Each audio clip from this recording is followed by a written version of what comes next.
Hello students, welcome back to Statistics by Savita.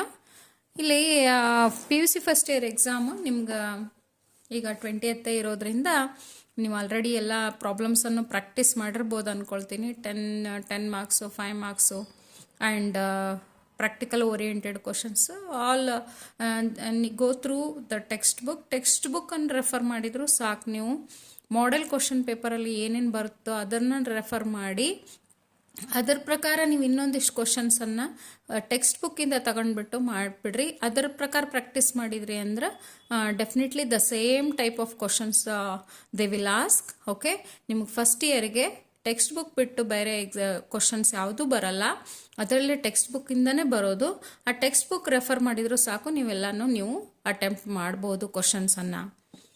ನೀವು ಇವಾಗ ಹೆಂಗೆ ಮಾಡ್ತೀರಿ ಸ್ಟಡಿ ಅಂತಂದರೆ, ಈಗ 1 ಮಾರ್ಕಿಂದ ನಿಮಗೆ 20 ಮಾರ್ಕ್ಸ್ ಇಲ್ಲಿ ಕವರ್ ಆಗುತ್ತೆ.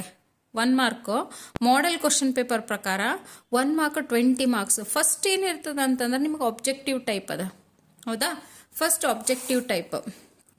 ಈಗ ಸೆಕ್ಷನ್ ಎ ಒಳಗೆ ನಿಮಗೆ objective type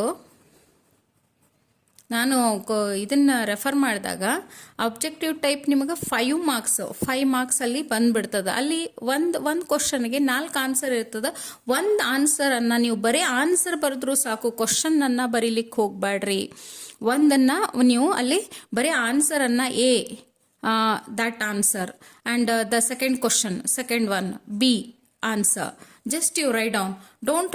don't waste your time to write a question.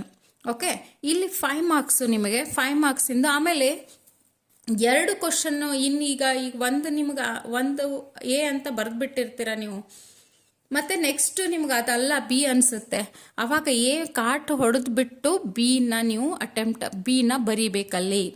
ನೀವು ಇದನ್ನ ಫಸ್ಟನ್ನು ಸ್ಕ್ರ್ಯಾಚ್ ಮಾಡಿಲ್ಲ ಅಂತಂದರೆ ಅಲ್ಲಿ ವ್ಯಾಲ್ಯೂಯೇಟರ್ಸ್ಗೆ ನೀವು ಐದರ್ ಎನಾ ಅಥವಾ ಬಿನಾ ಅಂತ ಹೇಳಿಬಿಟ್ಟು ಗೊತ್ತಾಗೋದಿಲ್ಲ, ಮಾರ್ಕ್ಸ್ ಕೊಡೋದಿಲ್ಲ. ಅಲ್ಲಿ ಫಸ್ಟ್ ಒನ್ ಸ್ಕ್ರ್ಯಾಚ್ ಮಾಡಿಬಿಟ್ಟು ಸೆಕೆಂಡ್ ಒನ್ನನ್ನು ನೀವು ಅಲ್ಲಿ ಬರಿಬೇಕಾಗ್ತದೆ.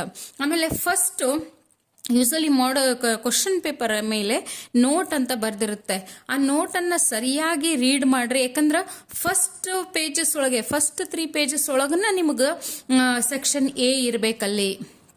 ಫಸ್ಟ್ 3 ಪೇಜಸ್ ಒಳಗೆ ಸೆಕ್ಷನ್ ಎ ಇರಬೇಕು. ಮತ್ತು ಲಾಸ್ಟಿಗೆ ಎಲ್ಲೋ ಬರದ್ರಿ ಅಂತ ಆಗಬಾರ್ದು.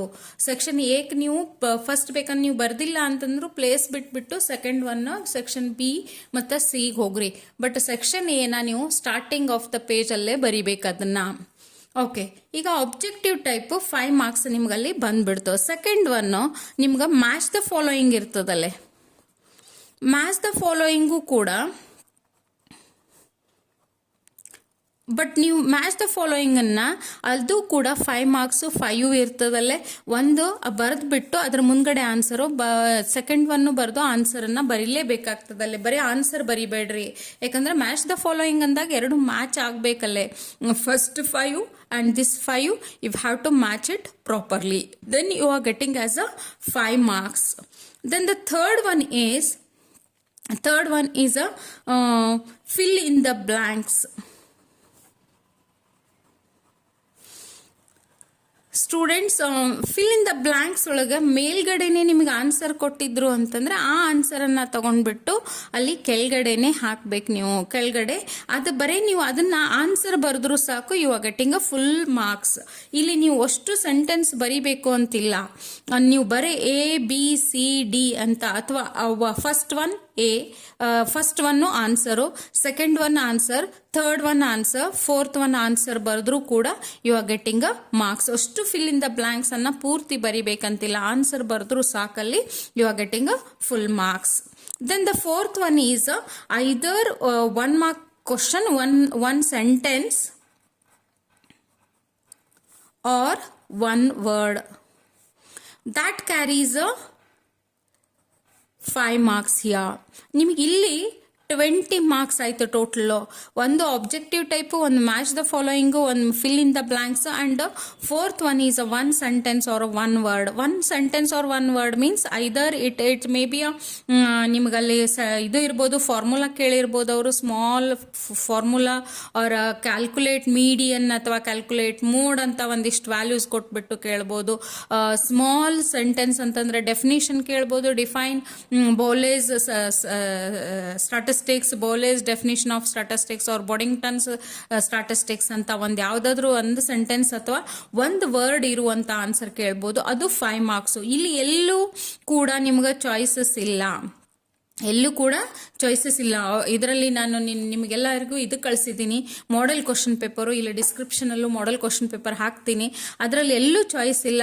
That's why you have to write all the 5 5 5 5. Okay, if have to write, then you are getting as a full 20 marks. ಇದು ಇಲ್ಲಿ ನಿಮ್ಗೆ ಲಾಸ್ಟ್ ಇಯರ್ಗಿಂತನೂ ಇಲ್ಲಿ ಈಸಿ ಆಯಿತು ಕ್ವಶನ್ ಪೇಪರ್, ಬಿಕಾಸ್ ನೀವು 1 ಮಾರ್ಕನ್ನು ಈಸಿಯಾಗಿ ಇಲ್ಲಿ ಫಿಲಪ್ ಮಾಡಿಬಿಟ್ರು ಸಾಕು. You are getting as a full 20 marks. ಇಲ್ಲಿ ಸೆಕ್ಷನ್ ಎದಲ್ಲಿ ಇದು 4 ಬರುತ್ತೆ. ಸೆಕ್ಷನ್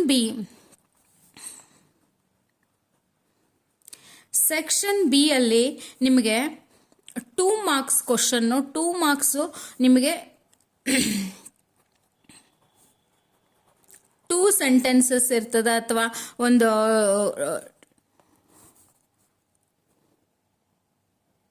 ಯಾವುದಾದ್ರೂ 2 limitations, 2 uses, methods, small examples ಇಲ್ಲಿ ನಿಮ್ಗೆ ಕೇಳ್ತಾರೆ ಅವರು. Uses, advantages, disadvantages, small examples, 2 marks questions ಇರ್ತದೆ ನಿಮಗಿಲ್ಲಿ. ಅದು ನಿಮಗೆ 10 ಮಾರ್ಕ್ಸು. ಬಟ್ ಇಲ್ಲಿ ಕೊಡೋದವರು 8 ನಿಮ್ಗೆ ಕ್ವಶನ್ಸ್ ಕೊಡ್ತಾರಲ್ಲಿ. 8 ಕ್ವಶನ್ಸನ್ನು they will give you, and if have to solve any 5 out of 8, 2 into ಇಲ್ಲೇ 5 if have to solve out of any 8, you are getting as a 10 marks there. Okay, section C ಅಲ್ಲಿ okay, section C ಅಲ್ಲಿ ನಿಮಗೆ 25th question start ಆಗುತ್ತೆ. ಇಲ್ಲಿ 5 plus ಇಲ್ಲಿ match the following only 1 they are considering, and ಇಲ್ಲಿ this 5 and this 5. ಅಲ್ಲಿ ನಿಮಗೆ 5 marks ಇಲ್ಲಿ 15 ಪ್ಲಸ್ 16. ಇಲ್ಲಿ 16ಇಂದ 24ವರೆಗೂ 2 ಮಾರ್ಕ್ಸ್ ಕ್ವಶನ್ನು. 25th ಕ್ವಶನ್ನು ನಿಮಗೆ 5 ಮಾರ್ಕ್ಸಿಂದ ಬರುತ್ತೆ. 5 marks 5 into you have to solve any 8 out of 12 questions, then you are getting as a 40 marks there. Section C ಅಲ್ಲಿ ನಿಮಗೆ first 8 ನೀವು ಸಾಲ್ವ್ ಮಾಡಬೇಕು ಔಟ್ ಆಫ್ 12 ಕ್ವಶನ್ಸು. ಓಕೆ, ಇಲ್ಲಿ section C ಅಲ್ಲಿ 25th question ನಿಮಗೆ first theory question ಇರ್ತದೆ. ಇಲ್ಲಿ theory question ಯಾವುದಾದ್ರೂ ಇರ್ಬೋದು ನಿಮಗೆ. Characteristics of any 3 characteristics of statistics, ಅಥವಾ ಎಕ್ಸ್ಪ್ಲನೇಷನ್ ಕೇಳಿದ್ರಂದ್ರೆ ಅವರು 3 ಎಕ್ಸ್ಪ್ಲನೇಷನ್ ಕೇಳ್ಬೋದು. Right any 5 functions of statistics ಅಂತ ಇರ್ಬೋದು. Right any limitations of 5 limitations of statistics ಅಂತ ಇರ್ಬೋದು. ನನ್ನ ಪ್ರಕಾರ ಇಲ್ಲಿ ನೀವು ಕ್ಯಾರೆಕ್ಟರಿಸ್ಟಿಕ್ಸು,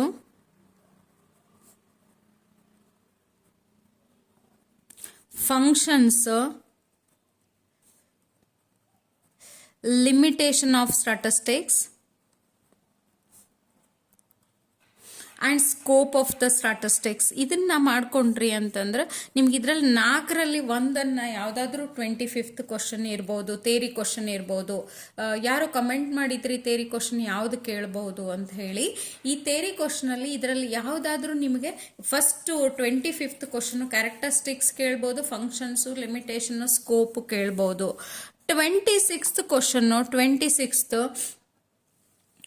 ಸ್ಟೂಡೆಂಟ್ಸ್, ನಾನು ಪ್ರೀವಿಯಸ್ ಕ್ವಶನ್ ಪೇಪರ್ ನೋಡಿದಾಗ ನಿಮಗಿಲ್ಲಿ 26th ಸೆಕೆಂಡ್ ಯೂನಿಟಿಂದ ಬರ್ತದೆ. ಅದು ಆ ಯೂನಿಟಲ್ಲಿ ನಿಮಗೆ ಇಲ್ಲಿ ಕ್ವಶನ್ನೇರ್ ಗೈಡ್ಲೈನ್ಸ್ ಅವರ write the steps principles of the ಕ್ವಶನ್ನೇರನ್ನು ಪೂರ್ತಿ ಅದನ್ನು ಕ್ವಶನ್ನೇರನ್ನು ಡೆಫಿನೇಷನ್ನು ಮತ್ತು ಅದರದ್ದು ಗೈಡ್ಲೈನ್ಸು ಮಾಡ್ಕೊಂಡ್ಬಿಡ್ರಿ. ಡೆಫಿನೇಷನ್ ಆ್ಯಂಡ್ ಗೈಡ್ಲೈನ್ಸ್ ಮಾಡ್ಕೊಡ್ರಿ. ಅಂದರೆ how to draft a question some principles are there in the text book. If have to read that one, or otherwise if have to read it one more question is a primary data and secondary data.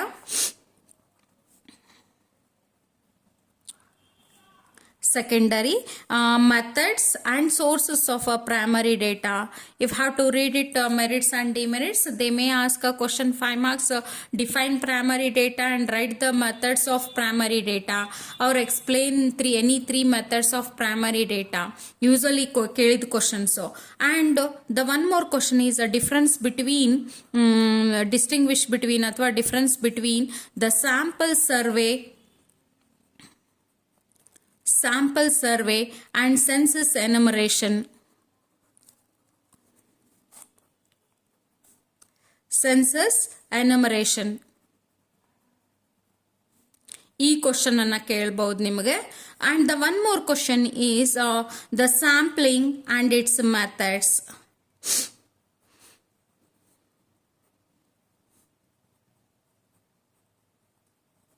Sampling and ಇವಿಷ್ಟು questions ಅನ್ನ ನೀವು ತೇರಿ ಮಾಡ್ಕೋಬೇಕಾಗ್ತದೆ. ಇಲ್ಲೇ question ಇರೋ ಅದ್ರದ್ದು definition, guidelines, primary and secondary data, difference between sample survey and census enumeration, sampling and its methods. You have to do it.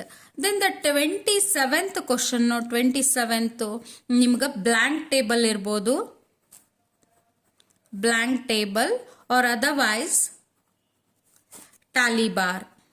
Tally bar section E ಕೇಳಿದ್ರೆ blank table ಇಲ್ಲಿ ಕೇಳ್ತಾರೆ ನಿಮ್ಗೆ ಸೆಕ್ಷನ್ ಸಿಗೆ. ಇದನ್ನ ಬ್ಲಾಂಕ್ ಟೇಬಲ್ ಕೇಳಿದ್ರೆ Tally ಬಾರು ಅಲ್ಲಿ ಕೇಳ್ತಾರೆ. ನಿಮ್ಗೆ ಯಾವ್ದಾದ್ರು ಎರಡನ್ನು ನೀವು ಮಾಡ್ಲೇಬೇಕಾಗ್ತದೆ, ಯಾಕಂದ್ರೆ ಸೆಕ್ಷನ್ ಇಗೂ ಬೇಕಿದ್ದು ಸೆಕ್ಷನ್ ಸಿಗೂ ಬೇಕು. That's why if have to either 27th question is a blank table or the tally bars. ಒಂದೊಂದು usually in the previous question ಪೇಪರ್ನಾಗ ಮ್ಯಾಕ್ಸಿಮಮ್ ಬ್ಲಾಂಕ್ ಟೇಬಲ್ ದೇ ಒಂದು ಆಸ್ಕ್, ಬಟ್ ಒಂದು ಸ್ಮಾಲ್ ಡೇಟಾ ಟೇಬಲ್ ನೀವು ಮಾಡ್ಕೊಂಡ್ಬಿಟ್ರಿ ಅಂದ್ರೆ ಅದನ್ನು they may ask a question. ಬರಲ್ಲ ಅಂತಿಲ್ಲ, ಬಟ್ ಬಂದಿಲ್ಲ ಇನ್ನೂವರೆಗೂ ಜಾಸ್ತಿ ಬಂದಿಲ್ಲ. But if have to do it. ಅದು coffee drinkers and non coffee drinkers, smokers and non smokers, like that ನೀವು ಡೇಟಾ ಅದು ಸ್ಮಾಲ್ ಕ್ವಶನ್ಸ್ ಏನದಲ್ಲ 5 marks ಕವರ್ ಆಗುವಂತ ಕ್ವಶನ್ ಟೆಕ್ಸ್ಟ್ ಬುಕ್ ಅಲ್ಲಿ ಕೊಟ್ಟಿದ್ದಾರೆ. ಆ ಟೆಕ್ಸ್ಟ್ ಬುಕ್ ನಲ್ಲಿ ಮಾಡ್ಕೊಂಡ್ರು ಸಾಕು. ನೀವು 27th ಕ್ವಶನ್ ನಿಮಗೆ ಅಲ್ಲೇ ಬ್ಲಾಂಕ್ ಟೇಬಲ್ ಅಥವಾ ಟ್ಯಾಲಿ ಬಾರ್ ಇರ್ತದ. 28th question, 28th is 5 pi diagram ಇರ್ಬೋದು ಒಂದು, ಆರ್ ಗ್ರಾಫ್ ಇರ್ಬೋದು. Diagram or maybe a graph. Okay, diagram or graph. Then 29th question, 29, 30, 31 question, 29 and 30, sorry 29 and 30 univariate data na ಇರ್ತದೆ ನಿಮಗೆ. Univariate in the sense that is a mean, median, mode ಇರ್ಬೋದು, ಅಥವಾ ನಿಮಗೆ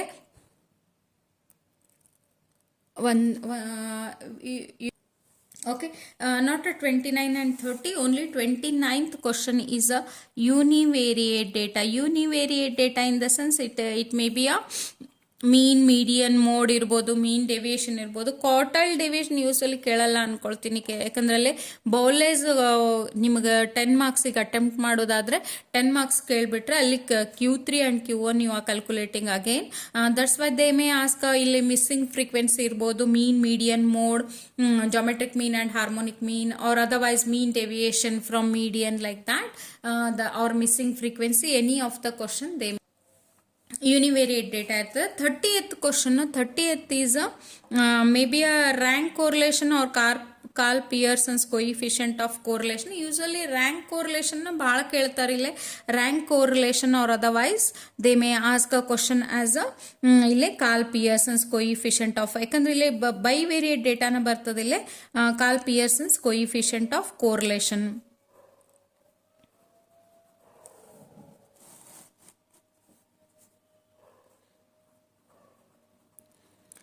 Next, 31 question is also a bivariate data, that is a regression. They are asking this correlation one question, and the one question is usually in the previous question paper, just you observe that they ask as a regression question here. Regression one, the x they are giving and y have to calculate, or otherwise they are giving all x bar and y bar, and they are asking as a regression equation x on y or y on x, like that. Okay, 32, question number 32 is usually the association of attributes. Association of attributes. ನಾನು ಈಗ ನಿಮ್ಗೆ ಒಂದು previous ಒಳಗೊಂದು ಹಾಕಿದ್ದೆ ನಾನು ವಿಡಿಯೋನ, ಅದರಲ್ಲಿ passing package ಅಂತ ಯಾವ್ಯಾವುದನ್ನು ನೀವು ಇಲ್ಲಿ ಮಾಡ್ಬೋದು ಅಂತ ಹೇಳಿ ಹಾಕಿದ್ದೆ. ನೀವು ಬ್ಲ್ಯಾಂಕ್ ಟೇಬಲ್, ಟ್ಯಾಲಿ ಬಾರು, ಡೈಗ್ರಾಮು ಮತ್ತು ಒಂದು ಯೂನಿವೇರಿಯೇಟ್, ಒಂದು ಅಸೋಸಿಯೇಷನ್ ಆಫ್ ಅಟ್ರಿಬ್ಯೂಟ್ಸ್ ಮಾಡಿದ್ರು ಸಾಕು. ಇಲ್ಲ, rank correlation is also very easy and regression is also very easy. Just go through the text book and do it. ನನಗೆ ಯಾಕಂದ್ರೆ ಇಲ್ಲಿ ನಾನು ಆಲ್ರೆಡಿ ವಿಡಿಯೋಸನ್ನು ಅಪ್ಲೋಡ್ ಮಾಡಿಬಿಟ್ಟಿದ್ದೀನಿ. ಈಗೆಲ್ಲನೂ ನಾನು ಇದನ್ನು ತೋರಿಸ್ಲಿಕ್ಕೆ ಆಗಲ್ಲ ನಿಮ್ಗೆ, ರ್ಯಾಂಕ್ ಕೋರಿಲೇಷನ್ ಮತ್ತು regression how to do. That's why just I am giving what are the questions if how to attempt. ನೀವೇ ಯಾವ್ದು ಕ್ವಶನನ್ನು ಇದರಲ್ಲಿ 8 question out of 12 questions if how to solve any 8, ಯಾವ ಕ್ವಶನ್ಸನ್ನು ನೀವು ಮಾಡ್ಕೋಬಹುದು ಅಂತ ನೀವೇ ಪರ್ಫೆಕ್ಟ್ ಆಗಿ ಮಾಡ್ಕೊಳ್ಳಿ ಅದನ್ನು. ಇದು ಅಸೋಸಿಯೇಷನ್ ಆಫ್ ಅಟ್ರಿಬ್ಯೂಟ್ಸ್ ಇರ್ತದ. Next 33, question number 33 is interpolation and extrapolation ಇರ್ತದ. ಯೂಸಲಿ ನಿಮ್ಮ ಸಿಲೆಬಸ್ಸಿಗೆ ಇರೋದು interpolation only, if have to calculate. Okay, then 34, 35 and 36. 34, 35 and 36 question is a probability and random variable. Probability and random variable question ಇರ್ತದ. random variable probability question first ನಿಮಗೆ ಒಂದು theory question ಬರ್ಬೋದಲ್ಲೇ, state and prove addition theorem of probability ಅಂತ ಬರ್ಬೋದು, ಅಥವಾ state and prove multiplication theorem of probability ಅಂತ ಬರ್ಬೋದು. Non mutually or mutual exclusive event ಇರ್ಬೋದು.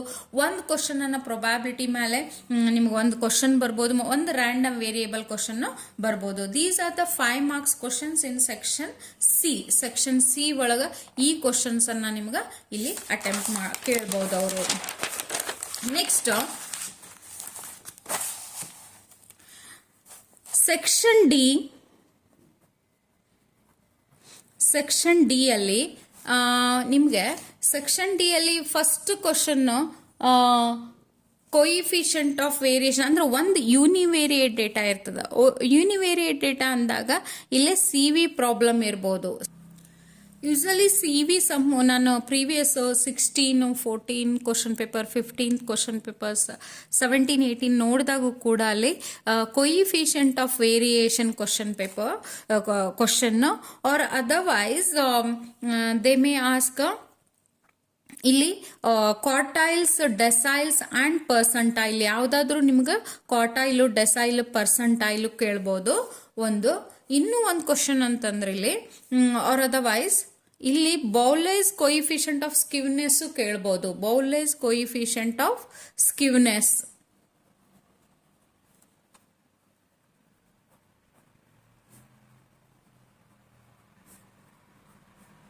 ಬಟ್ ಮ್ಯಾಕ್ಸಿಮಮ್ ನೀವು ಸ್ಟ್ರೆಸ್ ಮಾಡಿ ಇಲ್ಲಿ CV ಪ್ರಾಬ್ಲಮ್ ಅನ್ನ ಸ್ಟಡಿ ಮಾಡ್ಬೋದು. ಇಲ್ಲಿ ಸಿಂಗಲ್ A and B ಅಂತ ಕೊಟ್ಟಿರ್ತಾರ ಅವರು.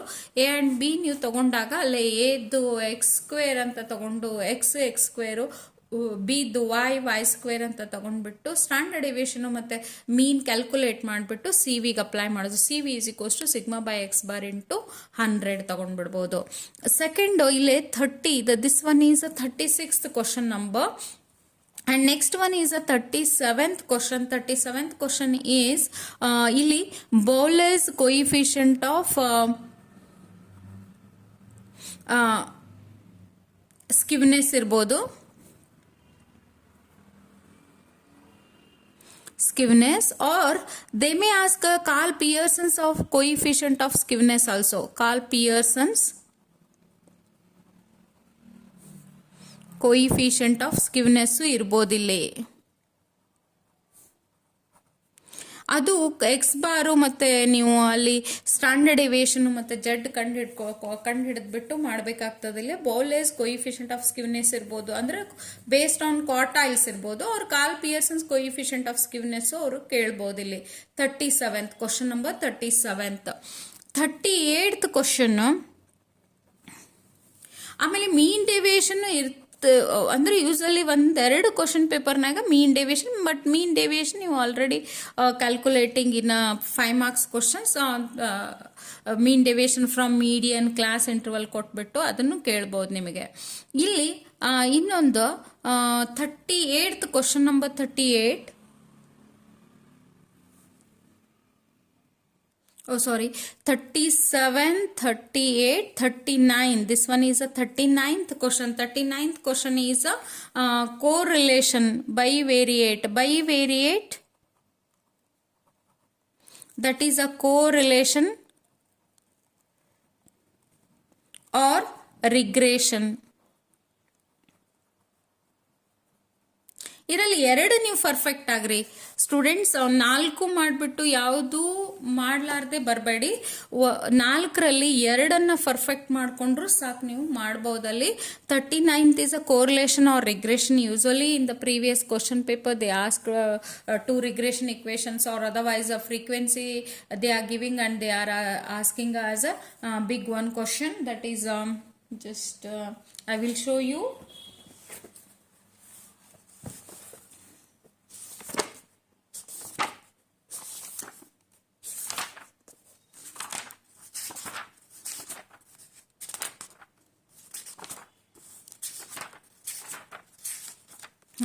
ಈ ಟೈಪ್ ಕ್ವಶನ್ಸ್ ಅನ್ನ ನಿಮಗೆ 10 ಮಾರ್ಕ್ಸಿಗೆ ಕೇಳ್ತಾರೆ. 10 ಮಾರ್ಕ್ಸಿಗೆ this is a 10 mark question. ಅವ್ರ ಇದೇ ಟೈಪ್ ರಿಗ್ರೆಷನ್ ಇಕ್ವೇಶನ್ 10 ಮಾರ್ಕ್ಸಿಗೆ ನಿಮಗೆ ಕೇಳಬಹುದು. Okay, then 40th question is out of 4 you have to solve any 8 and that is a probability and random variable. A is a ಅಂತ ಕೊಡ್ತಾರೆ ಇಲ್ಲಿ, A probability and B is a random variable question. Okay, this is a section D. Section E is a practical oriented question. This is a 10 into 2, that is equals to 20 marks. This is a 5 marks into 2, that is equals to 10 marks. Out of 4 if have to solve. Here also out of 4. 41 question number ಇಲ್ಲಿ blank table ಇರ್ಬೋದು, ನಿಮ್ಗೆ tally bar ಇರ್ಬೋದು. tally bar R ಒಂದು model question ಪೇಪರ್ನಾಗ Tally bar ಕೊಟ್ಟಾರ, ಒಂದು blank table ಕೊಟ್ಟಾರ. ನೀವು ಎರಡು ಮಾಡ್ಕೊಡ್ರಿ ಅಂತ ಆಲ್ರೆಡಿ ನಾನು ಹೇಳಿದೆ ನಿಮಗೆ. ಎರಡು ಮಾಡ್ಕೊಂಡ್ಬಿಟ್ರೆ ಅಂದರೆ ಎರಡು ನೀವು ಸಾಲ್ವ್ ಮಾಡ್ಕೋಬಹುದು. 42 question number 42 is usually one ಅಲ್ಲಿ ಡೈಗ್ರಾಮ್ ಕೇಳಿದ್ರೆ ಇಲ್ಲಿ ಗ್ರಾಫ್ ಕೇಳ್ತಾರೆ usually. These two you have to be perfect ಅಂತಂದ್ರೆ you have to solve out of 4 these two only. ನೀವು ಇವೆರಡ ಸಾಲ್ವ್ ಮಾಡಿಬಿಡ್ಬೋದು. ಇಲ್ಲಿ 43 question number is 43, that is a univariate data ಇರ್ತದ.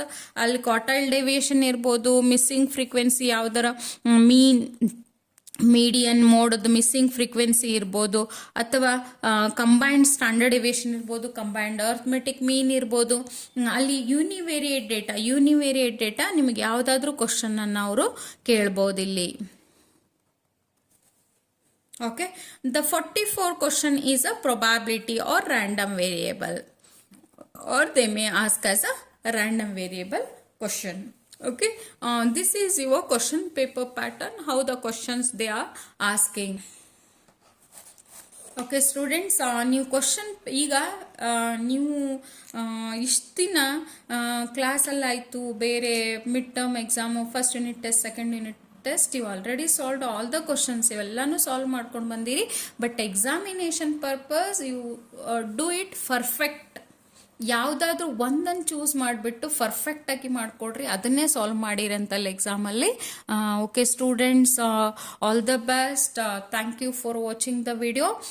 Subscribe, like and comment the video. ನಿಮಗೆ next ನಾನು ವಿಡಿಯೋಸನ್ನು upload ಮಾಡ್ತೀನಿ. ಸೆಕೆಂಡ್ ಇಯರು ನಿಮ್ಮದು 100 ಮಾರ್ಕ್ಸನ್ನು ನೀವು ಸ್ಕೋರ್ ಮಾಡ್ತೀರಿ ಅಂದ್ಕೊಳ್ತೀನಿ. ಇಲ್ಲೂ ಕೂಡ 100 ಮಾರ್ಕ್ಸ್ ನೀವು ಸ್ಕೋರ್ ಮಾಡ್ತೀರಿ. 100 ಔಟ್ ಆಫ್ 100 ಬರಬೇಕು. Okay, thank you students. Subscribe, like and comment the video.